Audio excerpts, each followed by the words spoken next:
अस्सलाम वालेकुम दोस्तों, मैं हूं आपका होस्ट, आपका दोस्त उमैर कायम खानी और आप देख रहे हैं हमारा यूट्यूब चैनल स्पोर्ट्स फनकारियाँ।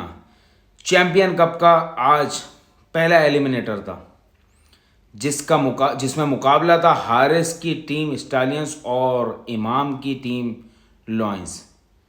ये लॉयंस अचानक से इमाम की टीम कैसे हो गई? ये तो शाहीन की टीम होती थी। जी हाँ, पीसीबी ने रात 11 बजे ऐलान किया कि जो खिलाड़ी टेस्ट स्क्वाड में शामिल हैं वो चैंपियन कप नहीं खेलेंगे। अजीब मंतक है, समझ से बाला तर है। कौन सा रेस्ट दे रहे हैं, कौन सी इनको थकाने हो गई हैं, कौन सी इन्होंने परफॉर्मेंसें दे दी हैं। ये क्या अनफिट हो जाएंगे, और अनफिट हो भी जाएंगे तो भाई कोई और खेल लेगा। आपके अपने मुल्क में हो रहा है टेस्ट मैच, लेकिन चैंपियन कप को अचानक से फीका कर दिया गया। चैंपियन कप को अचानक से बेरौनक कर दिया गया। चैंपियन कप में अब आवाम की दिलचस्पी नहीं रही। जैसा कि आपने आज देखा, स्टेडियम बिल्कुल खाली था, क्योंकि बाबर नहीं, शान नहीं और शाहीन नहीं, अब्दुल्ला शफीक नहीं। तो आपके स्टार्स खिलाड़ी जब तक चैंपियन कप में मौजूद थे, तो आज एक बड़ा मैच होने के बावजूद स्टेडियम बिल्कुल खाली था। ना होने के बराबर पब्लिक थी, पब्लिक की कोई दिलचस्पी नहीं। और रहे सही जो लोग आए थे वो भी बेचारे अनजाने में आ गए होंगे। उनको कितनी देर तक तो पता ही नहीं होगा कि टीमों में खिलाड़ी नहीं खेलना है। आपके स्टार्स खिलाड़ी तो बेचारे बाद में शर्मिंदा ही होंगे, यार हम क्यों आ गए बिला वजह का मैच देखना। लेकिन पीसीबी तो आपको पता है हमारा कितना अजीम है, कितने बेहतरीन और कितने अजीम अजीम फैसले करता है वो। उसने अपने एक कामयाब कप को खुद नाकामी की तरफ मोड़ दिया, और आज कौन जीता कौन हारा किसी को इससे कोई दिलचस्पी नहीं। ये कप कौन जीतेगा इससे भी किसी को तकरीबन दिलचस्पी नहीं रही है। उसकी वजह यह है कि भाई अब किसी को क्या, कौन जीतता है कौन हारता है। रिजवान की टीम में रिजवान नहीं, बाबर की टीम में बाबर नहीं, शाहीन की टीम में शाहीन नहीं। हाँ, एक टीम पैंथर में शादाब हैं, लेकिन शादाब से ज़्यादा उस टीम की जो वैल्यू बन गए थे वो थे साइम अयूब। तो साइम अयूब भी नहीं। तो जिन लड़कों को, जिन खिलाड़ियों को आवाम देखने के लिए आ रही थी, वो अब मुश्किलें आए। और आगे जो फ्राइडे को दूसरा एलिमिनेटर होना है लॉयंस के और मारखोर के दरमियान, उसमें रिजवान नहीं होंगे मारखोर की तरफ से। तो लाजमी अब मज़ेदार तो मैचेस नहीं होंगे, क्योंकि जब आपके स्टार क्रिकेटर्स नहीं हैं। लेकिन आज का मैच खेल के हिसाब से दिलचस्प था। दिलचस्प ये था कि स्टाइलेंस जीत सकती थी, लेकिन अपनी मिस मैनेजमेंट और गलत फैसलों की वजह से सिर्फ 13 रन से शिकस्त हो गई। एक वक्त था लॉयंस के 122 रन पे 6 आउट हो गए थे, लेकिन आमिर यामीन, जो आपको याद है लेजेंड की तरफ से भी खेल चुके हैं, पाकिस्तान लेजेंड से भी खेल रहे थे, वो लॉयंस की तरफ से भी खेलने। और आज उन्होंने भरपूर बैटिंग करी दानियाल के साथ मिलकर। दानियाल एक नौजवान लड़के हैं जिन्होंने बेहतरीन 65 रन स्कोर किया है, और वो लॉयंस का स्कोर 264 रन तक ले गए। बहुत बेहतरीन इनिंग खेली। और हारिस को जिस तरीके से, हारिस रऊफ़ की बात कर रहा हूँ, हारिस रऊफ़ को जिस तरीके से वो बैटिंग कर रहे थे, तो बड़ा मज़ा आ रहा था मुझे देखने में कि हारिस रऊफ़ की कोई पाकिस्तान में भी आत्मा रोल सकता है, सिर्फ इंडिया वाले ही नहीं, बाहर मुल्क वाले ही नहीं। हारिस रऊफ़ की अगर कोई सही से बजाने पे आए तो पाकिस्तान में ही बजा सकता है। हारिस रऊफ़ बहुत बड़े बॉलर होने के बाद आज रुलते हुए नजर आए नौजवान खिलाड़ियों के आगे, और बिला वजह का भरम भी दिखा रहे थे वो, लेकिन चले नहीं। ठीक ठाक उनको छक्के चौके ही पड़े, और उनको काफ़ी अच्छे तरीके से दानियाल ने ट्रीट किया। और मुझे बड़ा अच्छा लगा कि जब कोई नौजवान लड़का इस तरीके से जवाब देता है एक बड़े फास्ट बॉलर को, जो अपने आप को बिला वजह के लिए बड़ा समझ रहा होता। हालांकि वो होता दही का बड़ा है सर, किसी काम का तो होता नहीं है। क्योंकि जब मुल्क के लिए आप कुछ नहीं करते, ऐसे ऐसे मैचेस आप हरवा देते हो, जीते हुए मैच जब आप हरवा देते हो, तो आप हमारी नज़रों से गिर जाते हो। भाई आप जहाँ पर चलना होता है ना, वहाँ नहीं चले हो, बड़ी जलालत उठवा दी आपने। मैं बात कर रहा हूँ हारिस रऊफ़ की। लेकिन आज एक अच्छा मैच था, स्टालियंस जीत सकती थी, फिर आखिर में ही मैच फंसा, फिर मिसमैनेजमेंट हुई, खिलाड़ी आपस में आखिरी ओवर तक मैच गया, और जहादात जो रन आउट हो गए। बहुत बेहतरीन ऑलराउंडर पाकिस्तान को नसीब हुआ है, लेकिन वही बात है कि इसको बनाएगा कौन? जहादात को अब्दुल रज़ाक बनाएगा कौन? भाई जहादात को अगर टाइम से मौका दिया जाएगा, टीम में डाला जाएगा, जिस तरीके की वो बॉलिंग करता है और जिस तरीके की आखिर में आकर वो बैटिंग कर देता है, ये बेहतरीन है। इसके ऊपर थोड़ी मेहनत कर लें, थोड़ी वर्किंग कर लें, टीम में ले लें, अच्छी कोचिंग करा लें, बड़ी टीमों के साथ खिलवा कर देख लें, कुछ टाइम लड़के को दे दें यार।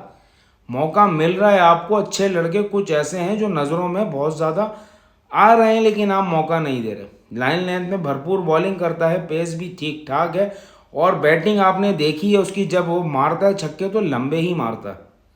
जहादात की बार बार मैं इसलिए बात करता हूँ कि पाकिस्तान को एक अच्छे ऑलराउंडर की ज़रूरत है जो भरपूर बॉलिंग भी करना चाहता हो और भरपूर बैटिंग भी करना जानता हो। हमारे यहाँ तो बिला वजह के ऑलराउंडर खुद से बन रहे हैं लोग, जैसे शादाब खान। अगर वो बैटिंग की तरफ आए तो बॉलिंग बिल्कुल भूल गए वो, और बैटिंग भी कोई ऐसी नहीं करते हैं जिन पर भरोसा कर लिया जाए कि हाँ ये खड़े हो गए तो ये 100-150 रन चाहिए ये बना देंगे, ऐसा नहीं बना पाते वो।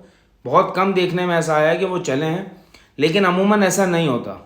चाचा को आप देख लें, वो भी नहीं चलते हैं। हमारे पास शाहीन है, शाहीन भी बस चल गए, वरना नहीं चले। उन्होंने भी कोई आज तक पाकिस्तान को ऐसा बैटिंग की तरफ से कोई मैच नहीं जितवाया कि पाकिस्तान मैच फंसा दिया था और वो शाहिद खान अफरीदी की तरह एकदम लोगों के गले में आ गए दूसरी टीम के और उन्होंने मैच जितवा दिया। ठीक है, खेल लेते हैं, लेकिन ऐसे कोई भरपूर ऑलराउंडर नहीं अब्दुल रज़ाक और अज़हर महमूद जैसे, जिनकी आप तारीफ़ कर सकते हैं कि यार इन्होंने ऐसे ऐसे मैच हमें जितवा कर दिए कि हम तो सोच चुके थे कि हार गए।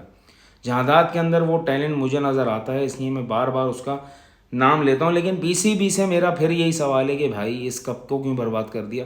इतना बेहतरीन एक एंटरटेनमेंट था, आवाम भरपूर रिस्पॉन्स कर रही थी, हम बड़े खुश थे, हमारे स्टार क्रिकेटर्स नौजवान लड़कों के साथ खेल रहे हैं और उनको आगे उनके लोग नाम भी जान रहे हैं। जैसे मुझ जैसे लोग कई लोगों के नाम जान गए, हम इनको नहीं जानते थे। जैसे दानियाल ने आज अच्छी बैटिंग करी तो हम दानियाल को जान गए, तो हमें बड़ा मज़ा आ रहा था। अब मेरी तो समझने की मजबूरी है मैच देखना, क्योंकि मैंने ये प्रोग्राम करना है, बाकी तो अब कोई नहीं देखेगा ना। लेकिन आपको ये एक इस तरीके के टूर्नामेंट करवाने चाहिए जहाँ पे आपके डोमेस्टिक के लड़के सुपरस्टार जो आपके स्टार क्रिकेटर्स हैं उनके साथ खेलें, तो आवाम को एटलीस्ट वो नज़र आएँ और आवाम उनको जान सके पहले से कि हाँ यार इस लड़के को हमने इसलिए लिया था कि इसने इस जगह पे परफॉर्म किया था। लेकिन फ़िलहाल तो हमारे मुल्क में रीत ये है कि भाई कोई जितना भी चल जाओ, हमने वही लाइन खींच के रखनी है, हम वही लड़के खिलाएंगे जो हमने सेलेक्ट किए हैं, वो चलें या ना चलें। तो पीसीबी ने भी यही सोचा कि भाई तुम्हें हमने इस टूर्नामेंट में चलने की वजह से थोड़ी लिया, तुम आराम करो, काहे की मेहनत कर रहे हो भैया, बैठ जाओ आराम से, थक रहे हो, पहले टेस्ट में ही थकना आराम से। इंग्लैंड जब तुम्हें भगाएगा रन बना के, मुझे याद है पिछली दफ़ा इंग्लैंड आया था तो वो ऐसे खेल रहा था जैसे T20 खेल रहा है। तो इनके साथ अभी भी मुझे लगता यही है कि कुछ होने यही वाला है। ये जिस तरीके की बिला वजह की जलालतें दे रहे हैं, तो ये पाकिस्तान टीम के लिए कम से कम अच्छी नहीं है। मैनेजमेंट पता नहीं कौन सी हो रही है। बासित अली ने इल्ज़ाम लगाया है रिजवान के ऊपर कि रिजवान कैप्टनसी से खुद दूर भाग रहे हैं और वो चैम्पियंस ट्रॉफ़ी तक कैप्टनसी से खुद दूर रहना चाहते हैं कि ये वाली बल्ली कौन ले चैम्पियंस ट्रॉफ़ी करने वाली, ये बाबर भैया को ही दे दो और बाबर भैया को चैम्पियंस ट्रॉफ़ी हरवाने के बाद इकट्ठी लात पड़े तो मैं कप्तानी बन जाऊँ, ऐसा बासित अली का कहना है। लेकिन मैं फ़िलहाल किसी की अंदर के दिलों की बात नहीं करता, ये तो खामख़ाई की बात है कि मतलब आप सोच रहे हैं, साहब अपनी सोच बता रहे हैं कैसा हुआ। दूसरा, वहाँ पे अफ़गानिस्तान के कप्तान हशमतुल्लाह ने एक इंडियन एंकर के साथ बैठ के कुछ उल्टी पुल्टी बातें करी हैं। उन्होंने तो खैर क्या उल्टी पुल्टी बातें करी हैं, वो इंडियन एंकर जो हैं वो खुद उनके मुंह में अल्फाज डाल देते बार बार के वो चैम्पियंस ट्रॉफ़ी में 4 टीमें सेलेक्ट कर लें आप, तो 2 तो एक इंडिया हो गई और एक अफ़गानिस्तान हो गई, उस पर उन्होंने हाँ बोल दिया। फिर उन्होंने बोला एक ऑस्ट्रेलिया को रख लेते हैं, फिर उन्होंने खुद ही से एक इंग्लैंड का, फिर उन्होंने बोला भी कि हाँ पाकिस्तान तो पाकिस्तान में नहीं, तो उन्होंने बोला पाकिस्तान रख। तो इस तरीके से ये 2 ममालिक को आपस में लड़वाने का काम जो लोग करते हैं ना यार, क्रिकेट को क्रिकेट रहने दें, एंजॉय कर रहे हैं। मैं बार बार ये बोलता हूँ इस तरीके की फजूलियात में ना पड़ें। ठीक है, टीमें आपस में खेलती हैं, उनमें हर चीज़ होती है, लेकिन इसका मतलब ये नहीं है कि वो हमारे कोई दुश्मन है और हम उनके कोई दुश्मन है। कोई दुश्मनी नहीं है भाई, वो हमारे यहाँ आकर खेलें, हम उनको इज़्ज़त देंगे, हम उनके यहाँ जाकर खेलें, वो हमें इज़्ज़त दें। और अच्छी क्रिकेट होनी चाहिए, हार जीत हर गेम में होती है। अभी उन्होंने साउथ अफ्रीका को हरा दिया, इसका मतलब ये थोड़ी कि साउथ अफ्रीका के वो दुश्मन बन गए और कुछ हो गया। तो इस तरीके की बातों से परहेज़ करना चाहिए, आपस में मोहब्बत ही बढ़ानी चाहिए और मोहब्बतों से ही चीज़ें अच्छी लगती हैं। फ़िलहाल के लिए इतना ही था, आगे देखते हैं क्या होता है इस चैम्पियन कप में और पाकिस्तानी टीम के अंदर क्या होता है। जो भी कुछ होगा आपको अपडेट करेंगे और दुआ को यही है कि जो भी हो अच्छा हो। मेरे प्रोग्राम को लाइक करें, सब्सक्राइब करें और ज़्यादा से ज़्यादा शेयर करें और मुझे दुआओं में याद रखिएगा। फ़िलहाल के लिए इतना, इजाज़त दीजिएगा। अल्लाह हाफिज़।